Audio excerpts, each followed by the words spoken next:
Sorry, my legs are not the greatest these days. It's a great honor to be here.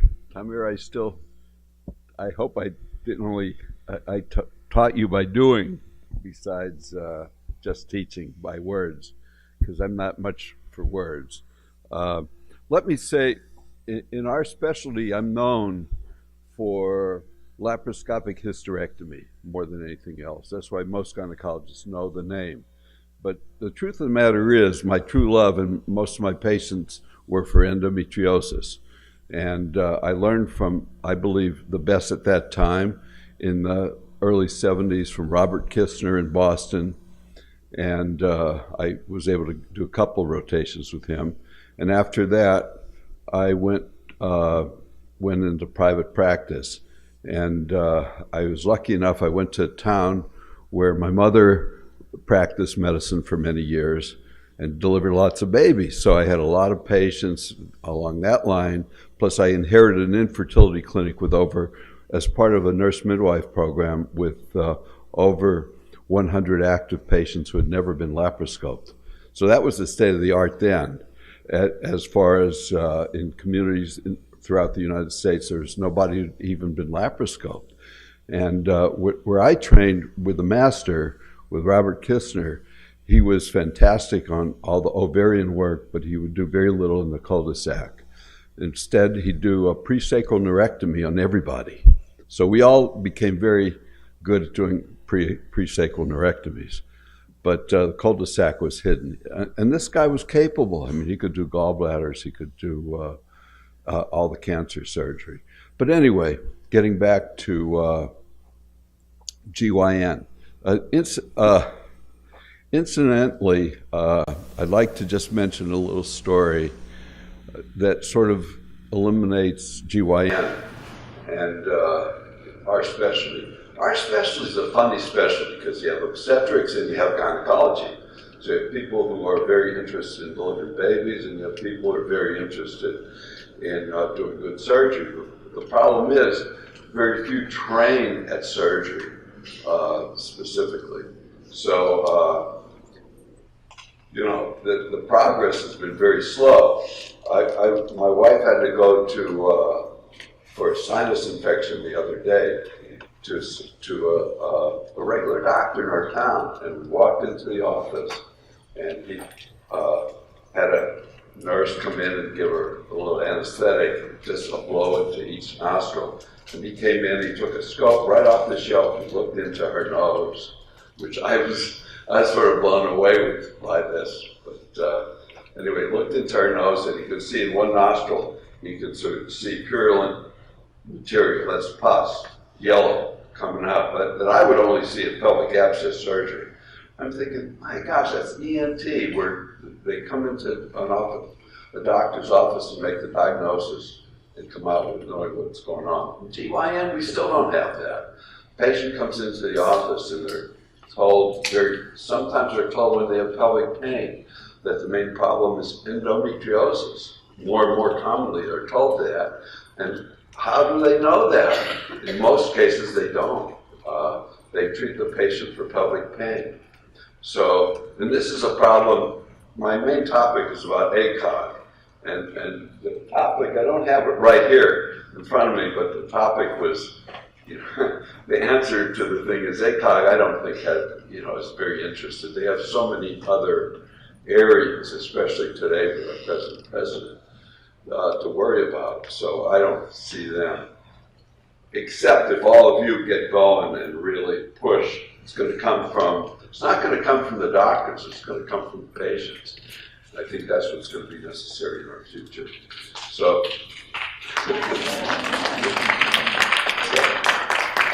But anyway, in my own situation, I started doing excisional endometriosis surgery that was in the late 70s. And I was very fortunate. I had a dear friend who was our pathologist, and he would tolerate all the specimens I would send down to the lab. He said, Harry Rich runs the alphabet. That means I would get over 26 biopsies of a single endometriosis operation. When I went to Columbia, they said, the head of pathology said, we only get paid for 5 specimens. Please limit what you think might be to 5. That's New York, I guess. But anyway, my pathologist, and it was great because I would look at stuff. This was in the 70s now, and I'd say, this isn't scar tissue, and I go down and look at it with a pathologist, and the pathologist or other doctors who would come to watch my surgery would also go down, and they say, what is he doing removing that scar tissue? And inside the scar tissue is, very frequently, it's endometriosis. But on the other hand, endometriosis by definition is endometriosis, glands, and connective tissue surrounded by fibromuscular tissue. If you don't have that, you don't have endometriosis. And the majority of gynecologists have no concept of the difference between retrograde menstruation, what it looks like, the normal, what happens to all women, and endometriosis. So if they look in and they see old blood, they'll call that endometriosis. And you're labeled for life of having a disease that no one's really found out if you have it or not. The only way to find out is to have someone who does a biopsy and looks at it under the microscope, preferably a surgeon plus the pathologist. So getting back to American College, I've dealt with American College for many years with little problems like laparoscopic hysterectomy. They said, we won't pay for it. Insurance company said, we won't pay for it. It's investigational, experimental treatment, we won't pay for it. Now, every center you go to does that operation. Endometriosis, on the other hand, they wouldn't pay for it. They have one code for all of endometriosis where you just looked in and saw what you thought was endometriosis, but was in reality the products of the last period. One code. So creative gynecologists usually had to use a code pertaining to the rectum, of lesions in the rectum, to be able to get anything out of their insurance company. I'm not sure if that still exists today, but it shouldn't. I mean, does it exist today, Tamir? Huh?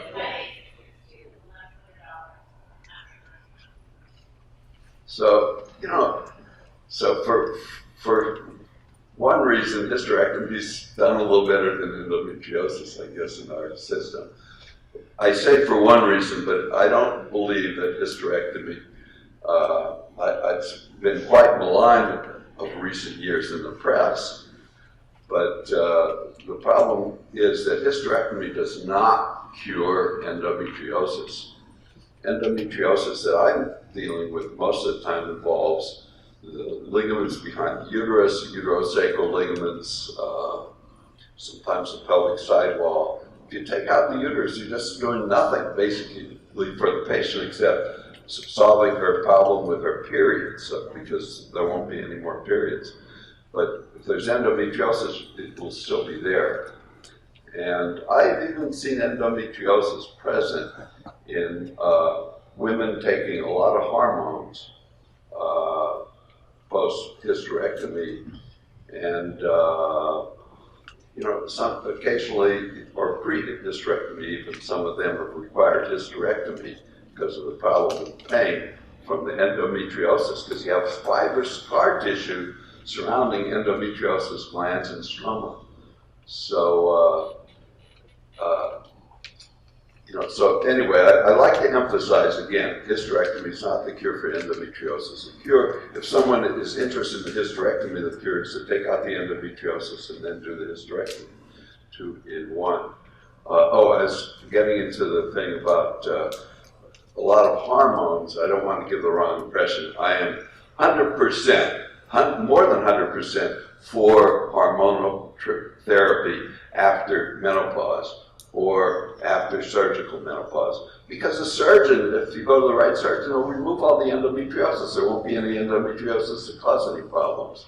So anyway, I am for that, but I have seen it stimulated in women like age 60 or whatever, just from taking hormones if they haven't had any organs removed.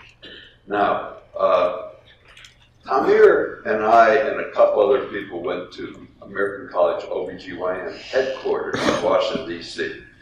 Well, the first thing I noticed is, my gosh, this is on the same block as the Meridian Hotel, and everything was the highest quality in the American College building, and the conference rooms were impeccable. I mean, and American College was able to get one doctor to listen to us, to what we had to talk. And fortunately, there was a secretary in the room too, and I asked her, what's the purpose of this meeting? Why are we here? And she said, well, one of the celebrities contacted a congressman and told us to meet with you guys.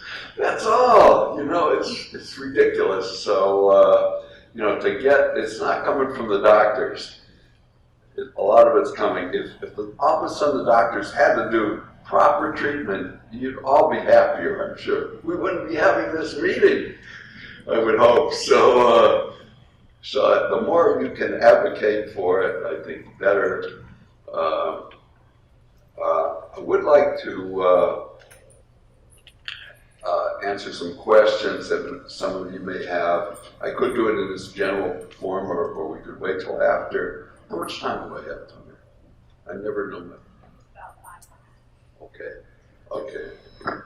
Well, okay. I always like questions. I have a question. Yes.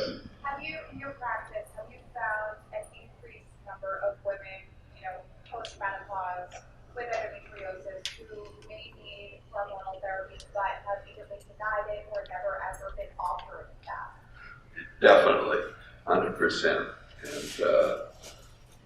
And again, I hate to say it, but my mother used hormone treatment to 87 until she died at 87. So, I mean, I'm very pro-hormone, and I think even women who are considered cured of breast cancer, or especially like endometriosis, I mean, they should consider hormonal therapy.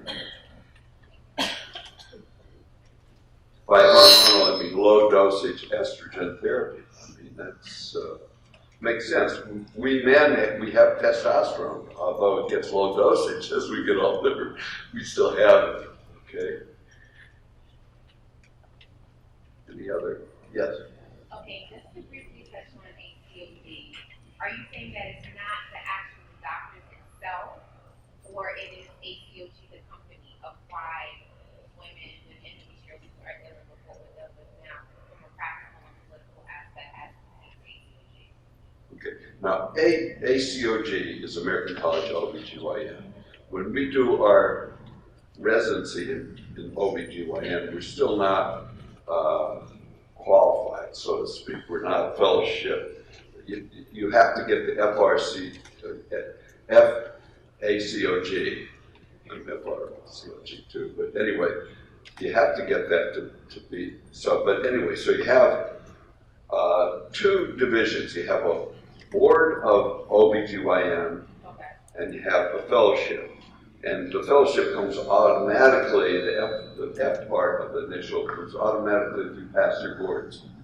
So if you don't pass your boards, you do your whole residency, you don't pass your boards, you can still practice. You can still practice, and most people have no idea. But if you take your boards and you pass your boards, you get a diploma saying you passed your boards, but you also automatically get into ACOG. What does that mean? That means for the rest of your life, you have to pay dues to this organization that does, my perception, is very little for us. In fact, when you retire, they won't even send you their journal unless you pay an extra fee. So it's that kind of an organization. Now, the organization has, say, 40,000 or more doctors who many are still delivering babies, and they all pay dues, okay? So my personal observation is that many so-called mediocre surgeons are in this organization. That's why the surgery is so questionable. People have great personalities sometimes. When you see them in the doctor's office, doesn't mean they can do the operation that's indicated. With endometriosis, the indicated operation is to look at the lesions and excise the lesions. Now, another thing, I shouldn't get into that, but I'll say that most endometriosis, or I'd say a lot of it anyway, like 50%. When I examine the patient in the doctor's office, I could tell they have endometriosis. I could feel exactly where it is. I know what I have to do at surgery. So when we were in Washington, D.C., I said two things that I want doctors to do. Second being diagnostic laparoscopy, but first of all is a rectal exam. I truly believe that most gynecologists, and I was trained that way in Boston, just to do a pelvic exam, but the key is that when you do a rectovaginal exam, the surgeon can lift the cervix upward, putting the ligaments behind the uterosacral ligaments on tension, and go running along them to see if there's pain or a nodule. If there's no nodule, at least see if what hurts. And then that's a documentation for the doctor and the surgeon who does laparoscopy to remove that area, besides that area. Any more questions? Sorry, we're gonna give the microphone so we can all hear a little better. Okay, last question, sorry. So I did have a bit of a follow-up when you were just talking about doing the rectal examination, because it was my understanding that within gynecological training that you're just siloed in and you don't have a more generalized training that's not a requirement. So that gynecologist, you don't have to do urologist training or rectal, and how I guess that comes into play when you're doing these surgical procedures, why I guess things get missed, and why other... We're all trying to find everything to the best of our ability. And again, it depends on the doctor. When I first started practice, the urologist said, you can't look in the bladder, you can't do cystoscopy. Well, I bought my own cystoscope for the office, so I could look in it. And the same, with most areas. And as far as, I think most doctors know about rectal exam. It's just a little extra that they would have to do to put lubricant on their gloves and then discard the rectal gloves. But I think that fits within our field. But again, there are doctors who want to increase the field. For myself, I always felt strongly that I should be able to do my own bowel surgery as a gynecologist. And I did, right to the end. But near the end of the days, and malpractice insurance go way, way, way up. So, because I was doing rectal resections, which was one of our big breakthroughs. But I do truly believe that this all should be included in gynecology. One last point is that, like I told you, you have 40,000 OBGYNs. They all pay dues. They all want to be able to get paid for doing a diagnostic laparoscopy. And they all, and the GYN oncologists, who are the best surgeons in the oncology community, like this system. I mean, these are the people who should be fighting against it, but they like this system because these mediocre gynecologists in the middle refer them patients. So it's a system. If you have a really complicated patient and you're just delivering babies, you send them to the GYN oncologist to do more advanced surgery, you think. Now, GYN oncologists or colon rectal surgeons, they don't know that much about endometriosis. They don't know where it lives. But we need to educate them. And I think patients should. One thing I missed, that when I believe that endometriosis should be completely excised and cured. The patient should be cured. So in our practice, my practice rarely, if I did a second look in 2 or 3 years, I'd rarely see endometriosis. And we published that back in early 90s, although we presented it at many sessions in the 80s. This concept that you're dealing with incurable disease for all of you. I know I'm way out left field on this schedule, on this statement, but I do believe it's curable, and I always will. Thank you. Thank you,